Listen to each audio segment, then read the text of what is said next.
Everybody in this room wants two things. Everybody wants to be successful and everybody wants to be happy. I'm going to tell you something about that. That happiness and success is available for every last one of you. But I'm going to tell you what you're going to have to do. You're going to change your mindset. If you're planning on being successful, you have to change this here. The difference between successful people and non-successful people is right here. It ain't no difference. It ain't none. I ain't got no more than none of y'all got. God gave me the same thing he gave y'all. God loved me the same as he loved all y'all. He don't love me more than he loved you. But you have got to change your mindset. You got to get funky if you want to be successful. If you think that they're going to mail this money to your house, you're dead wrong about that. If you think they're going to pave the way for you and make it easy, you're dead wrong about that. If you want to be successful, you got to change your mind, and you're going to have some faith. If you're putting yourself in a position where you're being hard on yourself, and you don't feel that you're worthy of something, let me tell you something right now. In most cases, none of us are worthy of certain things because we haven't earned it yet. That means that some things that it is that you are seeking and certain things that you really ultimately need rather than just want, it has to be some form of worthiness connected to it. Do you really want to get further in life? Do you really want to get to the next level in your life? Then what are you prepared to do? How far are you willing to go? What type of sacrifices are you willing to make? Or are you in a position to give excuses all of your power? Are you willing to let excuses control the life that you've been given? Regardless of the circumstances, being hard on yourself to some degree may be okay. But when you start to have a pity party, when you start to put yourself in a position as if your life is over, then shame on you, because your life is not over. Every opportunity that you have been given is right there, right now, waiting for you to make a move. Now, what are you going to do about it? Are you going to pretend that you're being something that you know you're not? Are you going to pretend to be a lion when you don't even know what it's like to be in the jungle? Or are you going to realize that just maybe you got to work just a little bit harder, regardless of what it is, to get exactly what it is that you are seeking? Ladies and gentlemen, let me tell you this. Everybody's got a story to tell. Everybody has walked through darkness. Some people stayed in darkness and not even tried to seek the light. But I can promise you this. We all got to go through a struggle. We all got to go through certain circumstances. We all have our battles that we have to fight. But what are you prepared to do? Are you going to submit? Are you going to give in? Are you going to give up? Are you going to say you're not worthy anymore? Well, like I said before, none of us are worthy to a certain degree. But what are you prepared to do to become more than what you were yesterday? Earn your keep, my beautiful people. Earn it. Don't expect anybody to hand you anything. Don't expect a pat on your back. Don't wait for someone to validate who you really are. Make the most of your life, my beautiful people. This is your time. Be productive, be powerful, and from the bottom of my heart, my beautiful people, conduct your business. Coach Payne out. Hoo-yah! A lot of people in this world have died 80, 90, 100 years old, and they lived a great life. They had a lot of things. But a lot of people who have died never really started the true journey that whatever you believe in, God, or whatever you believe in, if you believe in nothing, I believe we're all here to start a journey. And that journey is fucking hard. If you choose your real journey. Most of us, we decide to take a different journey in life. It's a journey of least resistance. And so what I challenge people to do is to realize that in themselves that, yeah, I have taken a lot of left turns and I should have stayed straight because why? I wasn't good at something. and it embarrassed me to not be good at something, or I wasn't the smartest person, or this or that, whatever all these excuses are that we build up. Find the truth of who you are. Go back to the start of your journey and go down that path. I guarantee you, if you finish that journey and you don't fear and waver and go places that are very easy, the other end of that journey, let me tell you, is a peaceful end. I'm not saying it's over for me, but I believe the hardest part of my life is over. Mm-hmm. I can't imagine anything else being worse than this. So, yeah, to welcome the discomfort that comes with that, to like embrace the difficult aspect. We just want to run away from all that stuff. But that's if you really want to connect with who you are and you really want to feel fulfilled, right? Like you have to confront that, whether it's the lie that you're telling yourself about who you are, or the secret that you're keeping, or, you know, that thing that you wish you were doing, but you're too afraid to start doing it. And that's the moral of the story, man. Is stop putting categories on people, and because you are insecure yourself. So it makes you feel better as a person to say, this guy did this or this girl did that or whatever. It makes you feel that much better. People love seeing failure.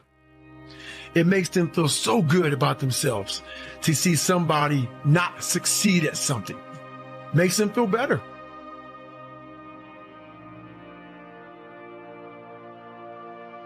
Now, how do you hang in there during the hard, difficult times, Les?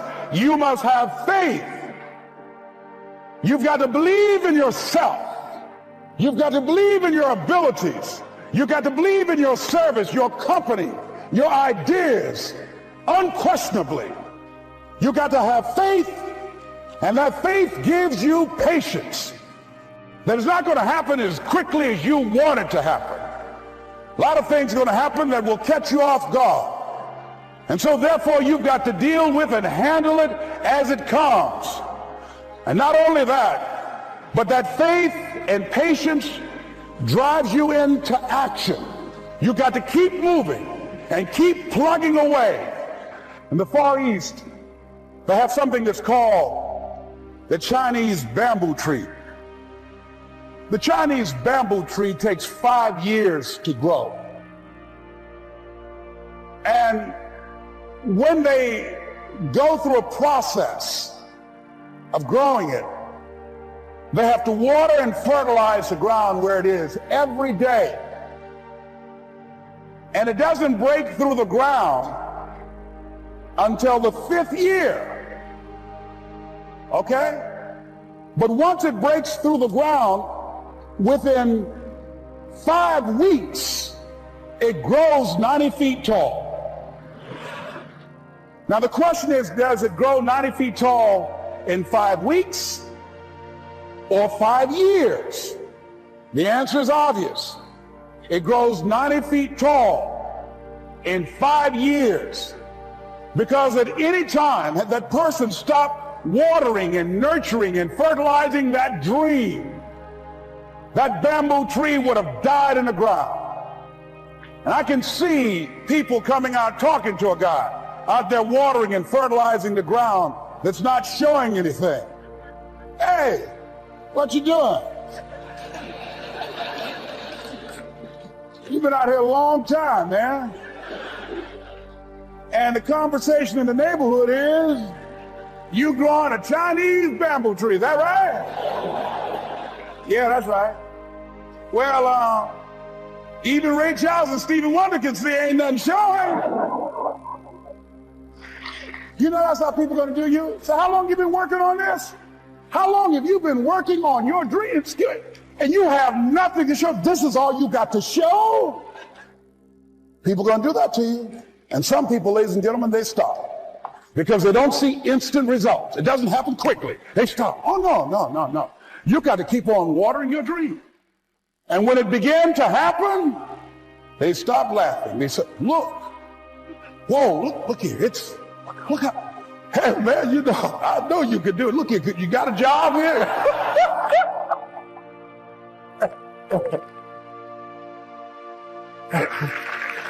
See, during those hard times, we didn't know how you're going to make payroll. During those times when you failed and things didn't work out, they were nowhere to be found. But know what I discovered? When you're working at your dream, somebody said the harder the battle, the sweeter the victory. Oh, it's sweet to you. It's good to you. Why? See, when it's hard and there's a struggle, see, what you become in the process is more important than the dream. That's far more important. The kind of person you become, the character that you build, the courage that you develop, the faith that you're manifesting. Oh, it's something that you get up in the morning, you look yourself in the mirror, you're a different kind of person. You walk with a different kind of spirit. And people know that you know what life is, that you have embraced life. You knew it was hard, but you did it hard.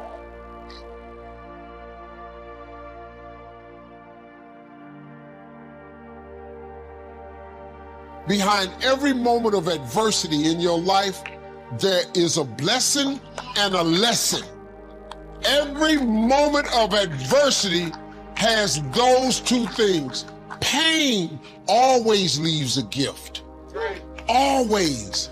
It's not going to change for you. Don't worry about the people that God has removed from your life.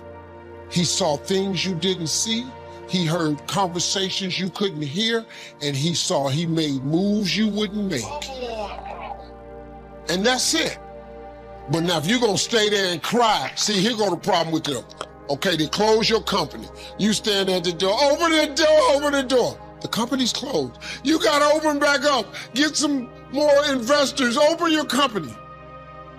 Could it be that all he wants you to do is go, wow, it's been great, been some years, walk up the hall? Could it be that there's a different door that he wants you to go through that was better than the door that got shut in your face?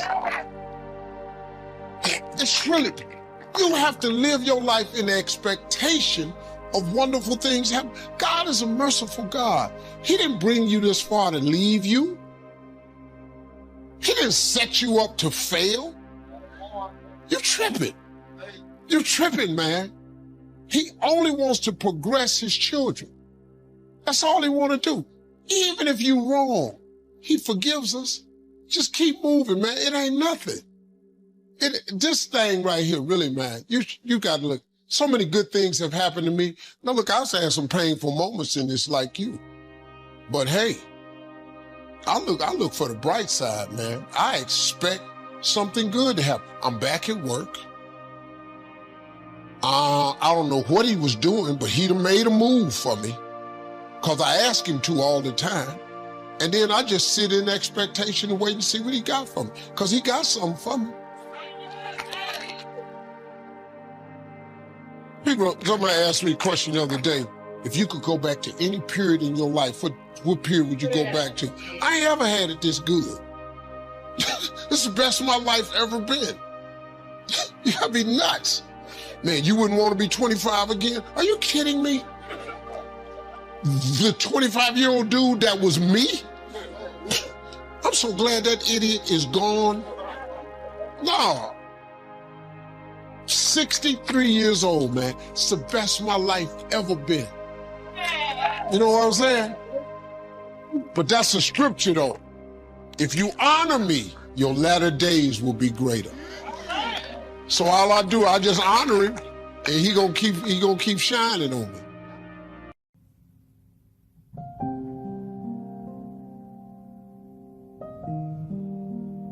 I love you. I repeat, I love you. If no one has ever told you this, if no one told you this today, this week, this month, this year, or this very second, I want you to know I love you.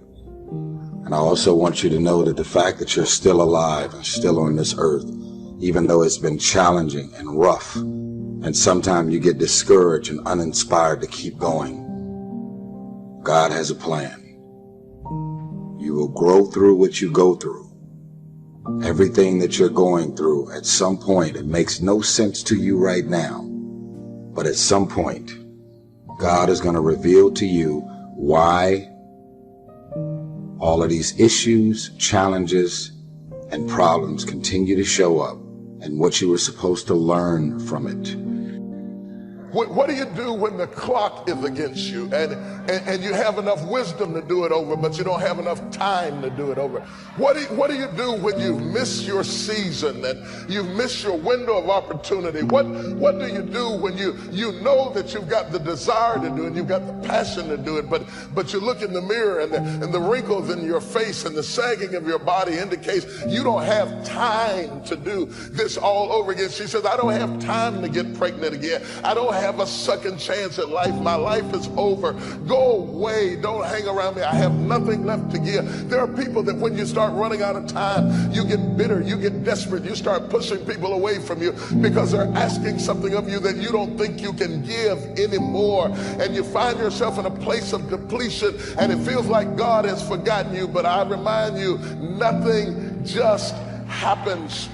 At this age, at this stage, there's a reason why it happened at this age. There's a reason why it happened at this level in life. It's not a mistake. It's not an accident. God didn't fall asleep on the job and the devil came in and wrecked the car. No, God never sleeps and he never slumbers. He's in complete control and he knows where you are and he knows how old you are and he knows how much time you spent and he knows what happened to you and he knows who walked out and left you and he knows who betrayed you, and he knows who molested you, and he knows who raped you, and he knows who rejected you, and he knows where you are in life, and he knows about your bills, and he knows about your degree, and he knows you dropped out of school, and he knows about what you didn't get, and he knows about the health of your child, and he knows about the condition of your neighborhood. Understand that and tell yourself nothing just happens.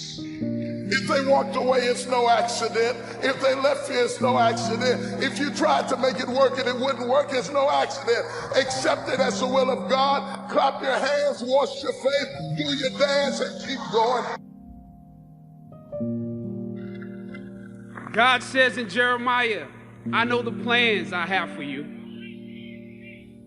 Plans to prosper you and not to harm you. Plans to give you hope and a future. Hear me well on this day. When you have reached the hilltop and you are deciding on next jobs, next steps, careers, further education, you would rather find purpose than a job or a career. Purpose crosses disciplines. Purpose is an essential element of you. It is the reason you are on the planet at this particular time in history. Your very existence is wrapped up in the things you are here to fulfill. Whatever you choose for a career path, remember the struggles along the way are only meant to shape you for your purpose.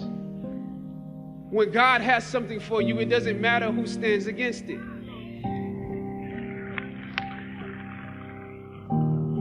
God will move someone that's holding you back away from a door and put someone there who will open it for you. I wonder if you're upset about something now that later on you're going to realize it had to happen to get you to your destiny. It wasn't fair, but God used it to connect the dots. You can't see what God is up to, but later on you're going to understand. A disappointment today, a betrayal, you may not see how that works out for your good until years down the road. What's interesting is every time we got close to the end, all of a sudden that piece that I was so sure was a mistake would fit perfectly into place. You may have some pieces in your life that don't make sense. Why did that person walk out of a relationship? By itself, that piece doesn't fit. You have to wait for the other pieces to come together. God is in the process of connecting the dots in your life. Trust Him when the piece doesn't make sense. When God designed the plan for your life, He didn't accidentally put in a wrong piece. He didn't leave something out. You have been fearfully and wonderfully made. Everything is serving His plan. He never said, you're going to understand everything. It's all going to make sense. He said, my ways are not your ways. You have to trust Him when you don't understand. God is working behind the scenes in your life right now. Just because you don't see anything happening doesn't mean God is not working. It's just a matter of time before your appointing shows up. Too often we have the anointing, but we get discouraged by the process. We don't like when we're not making progress, not being treated right. When you're tempted to give up, you have to remind yourself it's all a part of the process. Don't run away from the process. The process is not working against you, it's working for you. It's getting you prepared. Don't let disappointments talk you out of it. Don't let delays convince you it's not going to happen. You've come too far to stop now. Keep your joy in tough times. When life throws you a curve, it's taking longer than you thought, remind yourself it's only temporary. Don't fall into self-pity. Keep looking forward. The joy is coming. The dream is coming. The breakthrough is on the way. Don't get discouraged thinking that you're falling behind. I should be much further ahead. My friends, my colleagues, they've all passed me up. Don't worry. Your time is coming. God knows how to make up for lost time.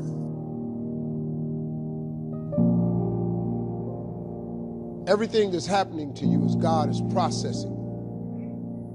Every difficult moment you're having, He just processing you. That's all He's doing. Everything you're going through is preparing you for what you ask God for. And if you need to be tough when you get to where you're going, then He gonna toughen you. If you got to be more caring along the way, He gonna let you have some trials come your way that's gonna have to produce that in you.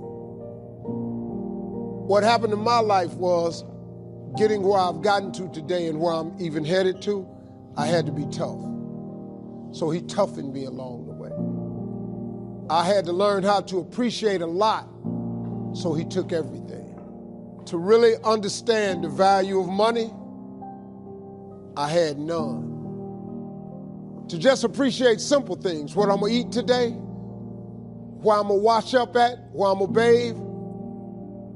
He sent me through a trial of being homeless for 3 years. I lived in a car for 3 years. All of that I was going through, that I was tripping with, that I did not appreciate or understand, I understand it now because I'm on the other side of them troubles. And I understand what all them troubles was for. And even though I did not understand or appreciate the route He took me on, it was the route I had to go on. See, the route you on right now is the route you got to take. And it's very uniquely yours.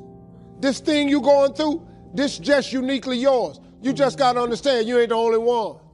You ain't the only one going through it. Now, in the order that it's going to happen, it's just yours.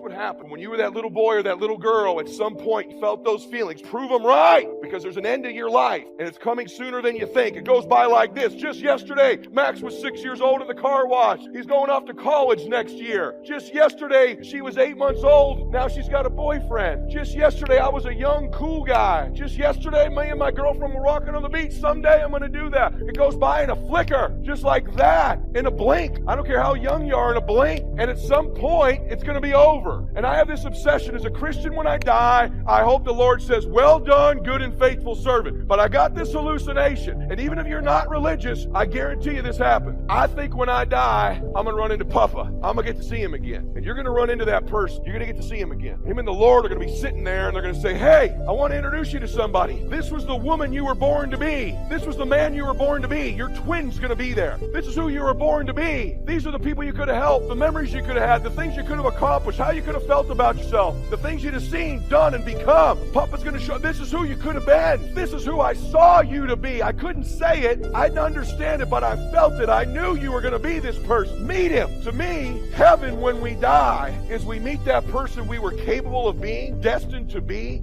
and we're identical twins. Hell is you meet them and you're total stranger. You meet them and they look at you. You don't even know each other. You didn't go the places I went. You didn't help things. You didn't feel the way about yourself. Total stranger. My obsession in my life, the reason I'm here to swear it's my obsession in my life when I be identical. He's going to meet me and go, hey man, proud of you. Been watching you this whole time. Man, you did it. You got off track there for a while. It took you a little while. You're a late starter.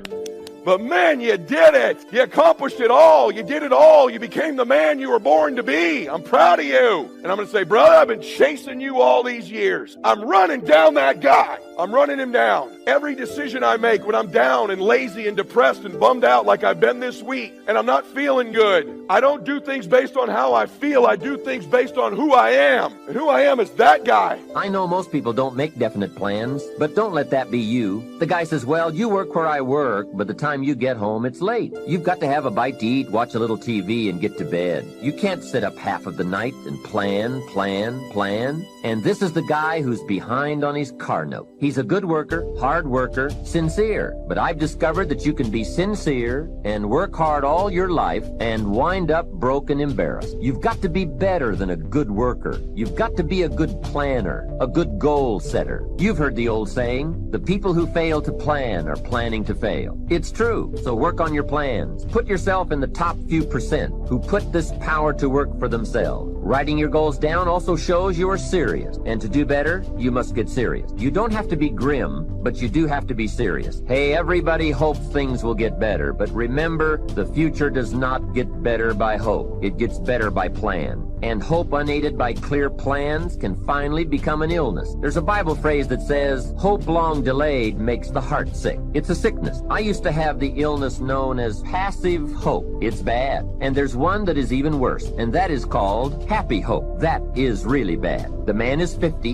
and he's broke, and he's still smiling. Physically engage your body. If you ask you a question, yell back the answer. Or in a few minutes, I'm going to ask you to actively engage in a different level. Engage with each other. Do some crazy things you wouldn't normally do. What that does, it brings up engagement, 80-90% retention, because now it's not just a thought or a right, it's a feeling in your body as well. And if you do that, you're going to retain it. Who's up for doing more and holding on to more? Say I. Then to do that, I'm going to ask a couple of things. One is, if I ask you a question, please yell out the answer. You're already doing that. You're being very kind, but don't be kind anymore. Do it with more passion and intensity, because I'm not going to ask you questions you don't know the answer to, because I want you to feel good about you. But if you yell out the answer, you'll activate your body's nervous system. Make sense? And the more you activate, the more energy you'll have. We live in a passive society, and if we're going to engage, by the way, the companies that engage, the companies that have records of 24 to top 25% in the country, highest levels of engagement of employees, companies like Google, companies like Salesforce, companies like Apple, companies like Facebook. And by the way, guess what all the research shows? 22% more profitability, almost 1 for 1. For every percentage of increased engagement, you almost get an increase in profitability. But I would argue you get that in your personal life as well. The more engaged you are, the more the other person will become engaged. You want to get somebody engaged? You get engaged. Think about it. Everyone in this room is a leader. What's our job to do as a leader? Our job is maximize resources, right? How do we take whatever resource and get more out of it? Ourselves, other people, our economics, our business, our technology. That's the job of a leader. But you can't maximize resources if you don't have full engagement. So I'd like to see if we couldn't increase that. And so one simple way of doing that, increasing that engagement, is to start with us. Because by the way, are you going to engage other people if you're not engaged? Yes or no? Yes or no? Are you going to be able to touch other people if you're not touched? Are you going to move other people if you're not moved? And so, by the way, here's the problem. How many of you wake up on? You have certain days you wake up and you think to yourself, today, I don't want to talk to any people. Touch somebody and say, I got a flow in my ministry. I got a flow in my ministry. It's not about the money. It's about the ministry. It's about the purpose. I got to find my place. I've got to go. Can you imagine what it was like for Elisha to go in the house and tell his mom and dad somebody else is going to have to take over the family business? I will not be around next harvest season. I got to go. I know you're getting old, Dad, and I know you can't run this plow anymore, but you're going to have to get somebody. And you had all these plans of what I would be. but I'm called to a different direction. It's hard to tell your parents you're called to do something different other than what they had envisioned for you to do. That's why Jesus said, if you follow me, you got to hate your mother and father. He said, you got to love me more than you love anybody, because sometimes I'm going to send a sword of division between you and what you were connected to, because I have called you to serve on another level and in another capacity. Am I talking to anybody? And he boils his ox, and he burns his plow, and he kisses his mother and father goodbye. And the Bible says something that is amazing. And I just read it to you. It says that Elijah, after he kissed his mother and father goodbye, he ran after Elijah that he might minister unto him. Wow. And I preached it for years and never noticed that Elijah was called to minister to the minister, to feed the feeder, to help the helper. He was called to work in kitchen. There was an anointing on him to bring his organizational administrative skills to the kingdom. And he had to get untangled from all the distractions that were stopping him from full commitment to what he was called to. And if you're in a support ministry, you can't serve two masters. You can't just do this on the side when you finish, when you get ready. You have to come to a point in your life that you can focus on the thing you've been called to do and really commit your efforts, because people get dumb when they come to church. They park their mind in the parking lot right beside the car. They do. People who are real smart and helpful in corporate America come in church and get spiritual and stupid. They don't bring their technology, their skills, their talent into the kingdom. They melt into a melting pot and they're afraid to be bright. You need to bring your brightness with you. Come here armed with all the stuff that you've been trained to do and lay it down at the altar and say, all that I have, oh God, I lay it before you. And Elijah starts following. He starts following him, because as he begins to minister to the minister, he finds three things. He finds him in this order. The first thing he finds is his purpose. I was born to do this. Mama, don't cry. Daddy, you look so disappointed. I'm leaving a managerial position in a secular environment to become a servant in a church. You're going to do what? Yeah, I'm going to follow this man of God around and pour water on his hand. Are you out of your mind? Do you know how much this business is worth? Yes, but do you know how much it's worth to find my purpose? And so sometimes you have to be willing to be a fool for Christ and do something foolish to do something right. He found his purpose, pouring water on the prophet's hand. He did not know that him ministering to the minister was killing the depression that had put the minister in the cave. And without Elijah's ministry would have died in the cave. Like Aaron and Hur lifting up the hands of Moses, there are people who are called to help you look good at what you do. And so even though they're not the ones on the stage, they create the stage that the one stands on. And that's the support ministry. Oh, they don't shake your hand at the back door and say, oh, that message changed my life. But if you don't provide the stage, I will fall from the platform, because you are the stage on which you stand.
Anyway, it's almost too much for me to comprehend. From where I started, raised in obscurity, in a little small farm community, and now to be here today is pretty awesome for me. So anyway, that's just a little bit about my story. My story is probably more intriguing for me than it is for you, but I wanted to hear it again, so I thought I would just, bore you with it.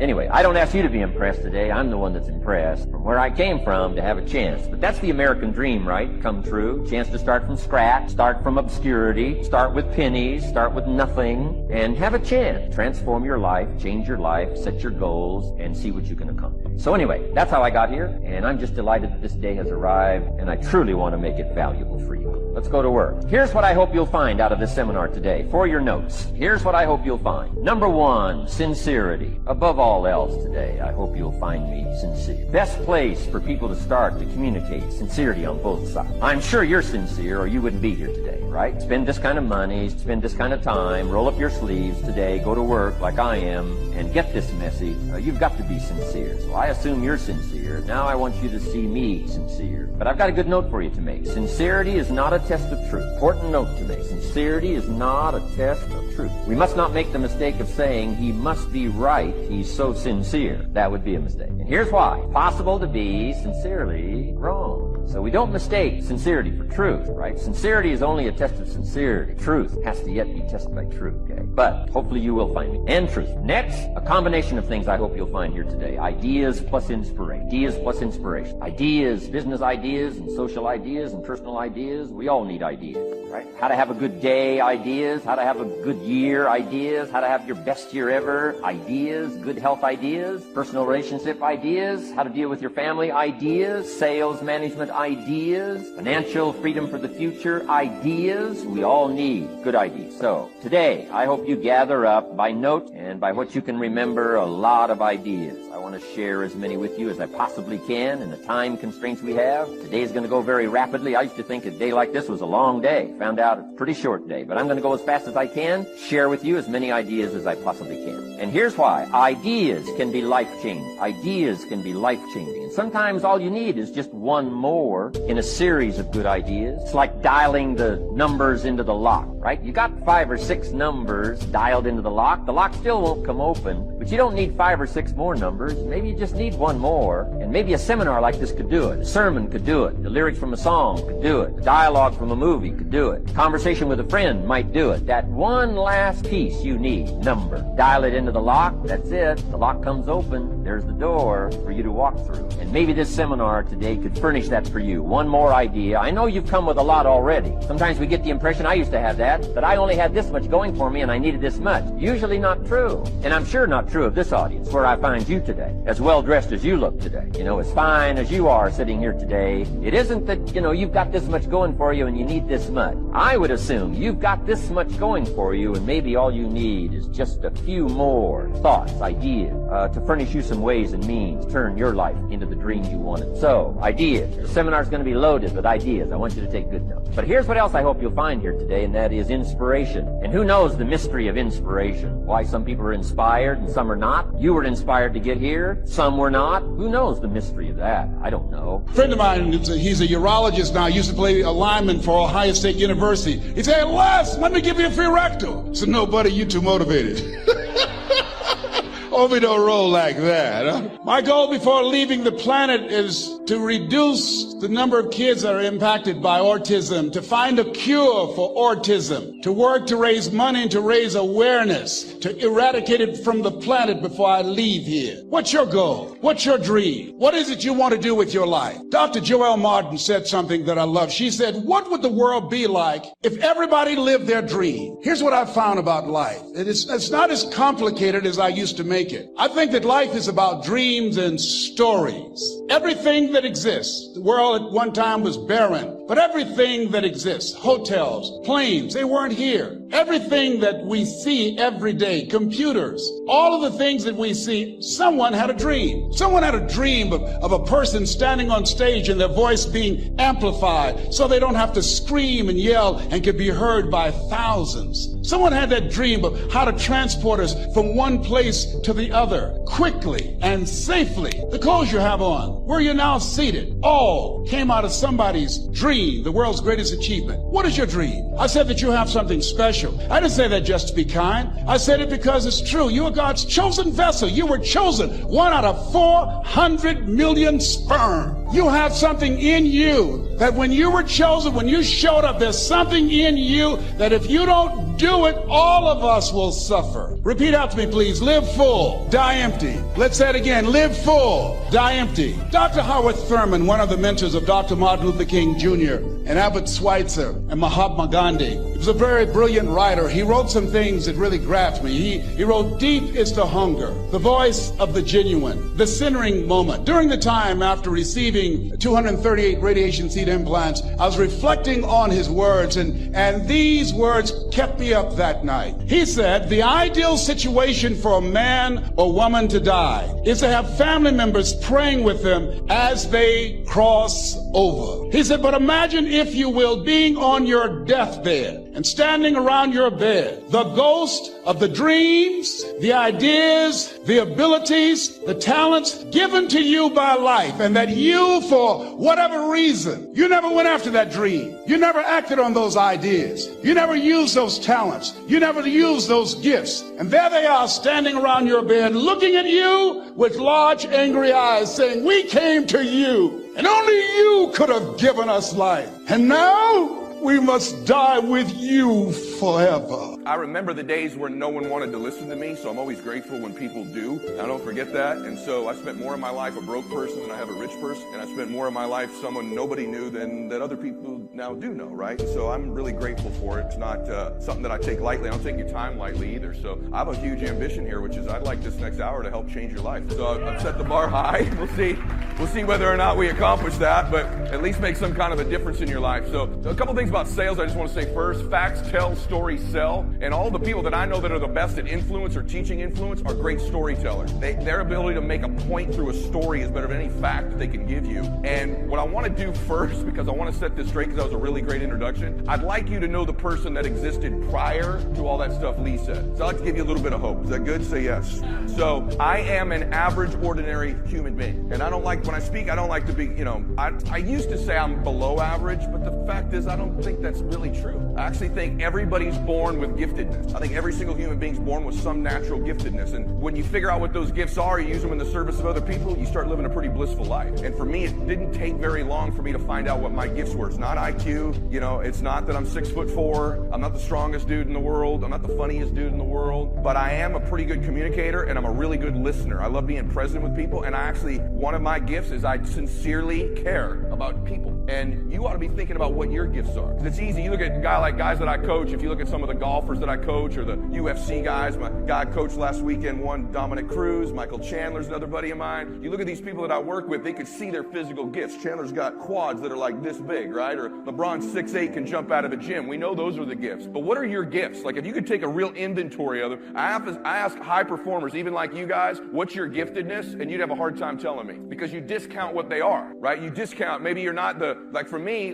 we just did an IQ test in my family. I was 4th out of 4 people in my own house, right? That's a true deal. Not that I'm dumb, just I don't have a high IQ. I've been able to identify what my gifts are. I can transfer energy to people. I will outwork your ass, right? I'm intense. Those are gifts. And when you start to leverage your gifts, it doesn't feel like work anymore. So I always had these gifts that were mine. You've got yours. If you'll take an inventory of what they are, you'll be a more wealthy, productive person. I've been able to build a significant 9-figure net worth in my life. I've been able to coach some of the top athletes, entertainers, politicians on the planet, and I'm a goober. So I want you to think, if a goober dude like me could end up doing that stuff, what could you accomplish? I have to say this first. No matter what you hear me say, no matter how I tell my story, no matter what piece of information I lay out in front of you, please tag that with cause of God. You got to understand that about me. Look, sometimes when I'm talking and I'm sharing, it sounds like I'm talking about myself. But behind every sentence, I want you to say, cause of God, because I get it. This brother Ricky Lewis, who is a dear friend of mine,